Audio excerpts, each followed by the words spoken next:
Morning. ધોરણ 8 એકમ 2 મૃદાવરણ સુધી આપણે સમજ્યા હતા. હવે જલાવરણ. જલ એટલે હાઇડ્રો અને આવરણ એટલે સ્ફિયર. જલાવરણ એટલે હાઇડ્રોસ્ફિયર. તો સમજવાની શરૂ કરીએ. હવે એના મમ્મી જે હતા તેને સમજાવે છે કે ચલ હું તને જલાવરણ વિશે જણાવું. તો જલાવરણ વિશે શું માહિતી આપે છે તેઓ? કે પૃથ્વીની સપાટીનો નીચાણવાળો ભાગ જે પાણીથી ઘેરાયેલો છે તેને જલાવરણ કહેવાય. કેટલી સહેલી ડેફિનેશન છે કે જલાવરણ એટલે શું? તો પૃથ્વીની સપાટીનો નીચાણવાળો ભાગ પાણીથી ઘેરાયેલો છે તેને જલાવરણ કહેવાય. પૃથ્વી સપાટી પર ભૂમિ વિસ્તાર કરતાં પાણીના વિસ્તારનું પ્રમાણ વધારે છે. જલાવરણ આશરે 71% ભાગ રોકે છે. તો જુઓ, મૃદાવરણ પૃથ્વી સપાટીનો 29% ભાગ રોકે છે, જ્યારે જલાવરણ પૃથ્વી સપાટીનો 71% ભાગ રોકે છે. જલાવરણમાં વિશાળ જળ ભંડાર ધરાવતા ભાગ પણ આવેલા છે, જેને મહાસાગર કહેવાય. તો મહાસાગર એટલે શું? તો જલાવરણમાં વિશાળ જળ ભંડાર ધરાવતા ભાગ એટલે મહાસાગરો. 4 મહાસાગર છે: પેસિફિક, એટલાન્ટિક, હિન્દ અને આર્કટિક. ફરીથી જોઈએ, 4 મહાસાગરોના નામ જણાવો. તો પેસિફિક, એટલાન્ટિક, હિન્દ અને આર્કટિક. આ બધા જ મહાસાગરો એકબીજા સાથે જોડાયેલા છે. ભૂમિ વિસ્તારો પાસે આવેલા સ્થાનિક જળ વિસ્તારો જેવા કે સમુદ્ર, ઉપસાગર, અખાત કે સમુદ્ર ધુનીના નામે ઓળખાય છે. પૃથ્વી પરના મહાસાગરો ખૂબ જ વિશાળ અને ઊંડા પણ છે.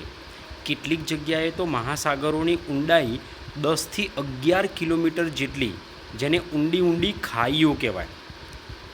મહાસાગરોના તળિયામાં પણ પૃથ્વી સપાટીની જેમ જ ઊંચા પહાડો, વિશાળ મેદાનો, ઉચ્ચ પ્રદેશો, ખીણો વગેરે જેવા સ્વરૂપોના બનેલા છે. તો આ ફકરામાંથી કેટલું આઈએમપી નીકળ્યું? જો પ્રશ્ન બનીને આપણે પૂછીએ જરા, એટલું તમારે તૈયાર કરવાનું થશે. જેમ કે સૌથી પહેલું કે જલાવરણ એટલે શું? તો પૃથ્વી સપાટીનો નીચાણવાળો ભાગ જે પાણીથી ઘેરાયેલો છે તેને જલાવરણ કહેવાય.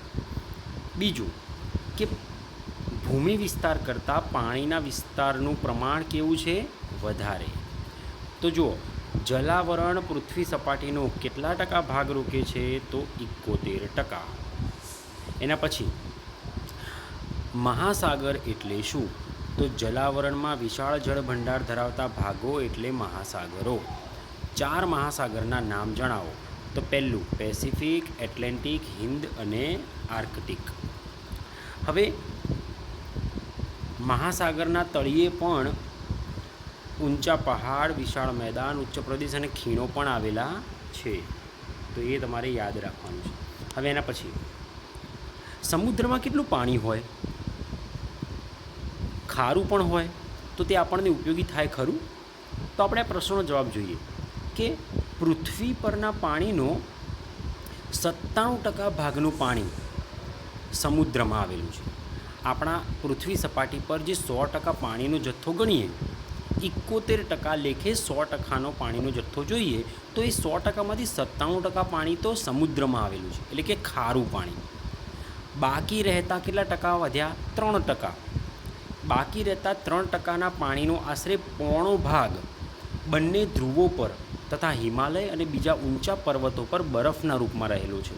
જ્યાં તમે પર્વત ઉપર બરફ જુઓ છો, હિમાલય ઉપર, ઉત્તર ધ્રુવ ઉપર, દક્ષિણ ધ્રુવ ઉપર, તો ત્યાં બરફ છે. તો આ બરફ જે છે એ પાણીનો જ એક ભાગ છે, પણ ઘન સ્વરૂપમાં, જે તાત્કાલિક પીવામાં ઉપયોગમાં લેવાઈ શકાય નહીં.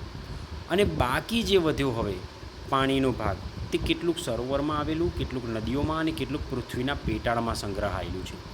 તો એનો મતલબ એવો થાય કે પીવાલાયક પાણી તો ખૂબ જ ઓછું છે. તેથી પાણીનો બચાવ કરવો ઘણો જરૂરી છે. આ મીઠું પાણી જલાવરણની એક ભેટ કહેવાય. સજીવોને જીવવા માટે પણ મીઠા પાણીની જરૂર પડે. આ મીઠા પાણીના મુખ્ય આધારરૂપ વરસાદ એટલે કે વૃષ્ટિ માટેનો ભેજ સમુદ્રમાંથી જ આવે છે. તમે જોયું હશે કે વરસાદ કેવી રીતે આવે? તો સમુદ્રનું જે પાણી હોય એનો જે ભેજ બને છે એના આધારે જ આ વરસાદ એટલે કે વૃષ્ટિ આવે છે. સમુદ્રમાંથી પણ ઘણા બધા મૂલ્યવાન રસાયણો, ખનિજો, મીઠું અને માછલા પણ મળી આવે છે.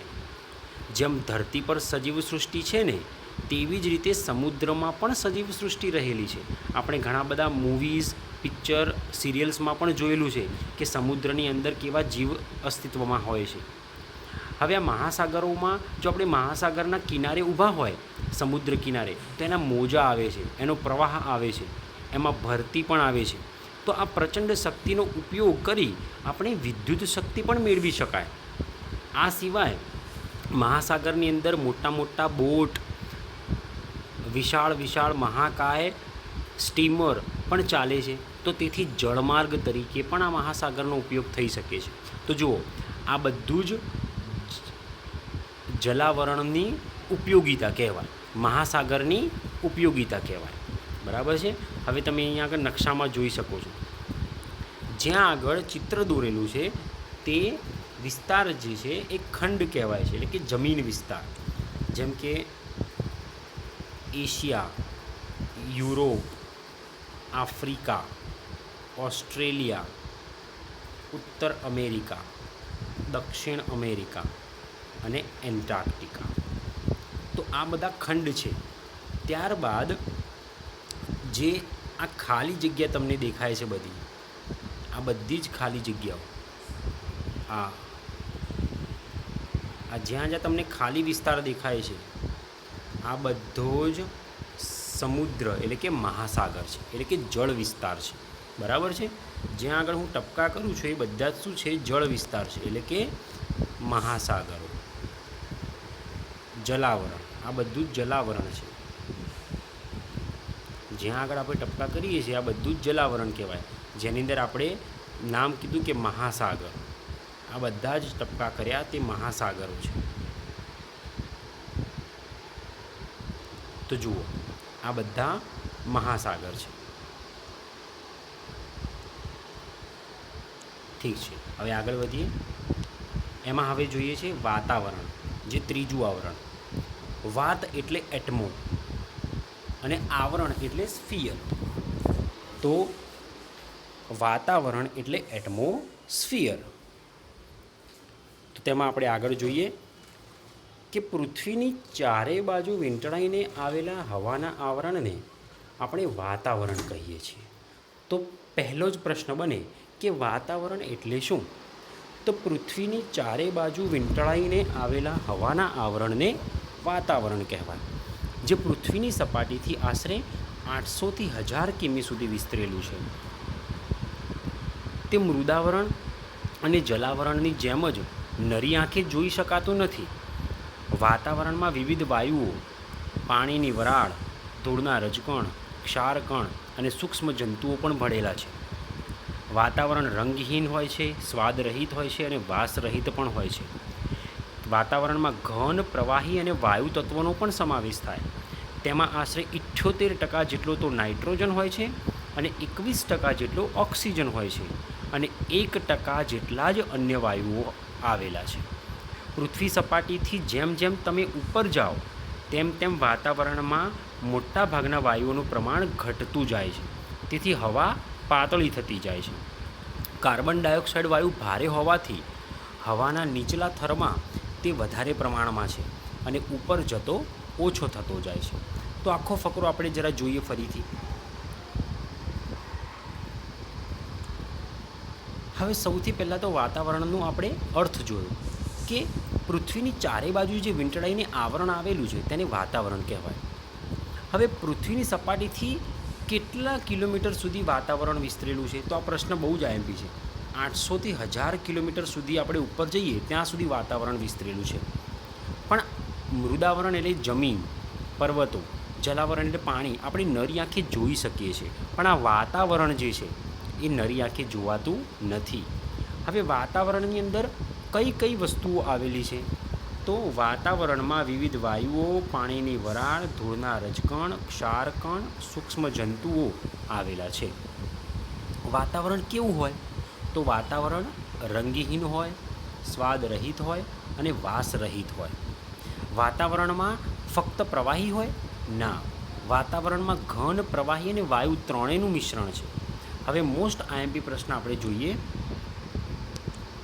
કે વાતાવરણમાં નાઇટ્રોજન કેટલા ટકા આવેલો છે? તો 78%. અને બીજો ઇમ્પોર્ટન્ટ પ્રશ્ન કે વાતાવરણમાં ઓક્સિજન કેટલા ટકા છે? તો 21%. હવે એના પછી જોઈએ તો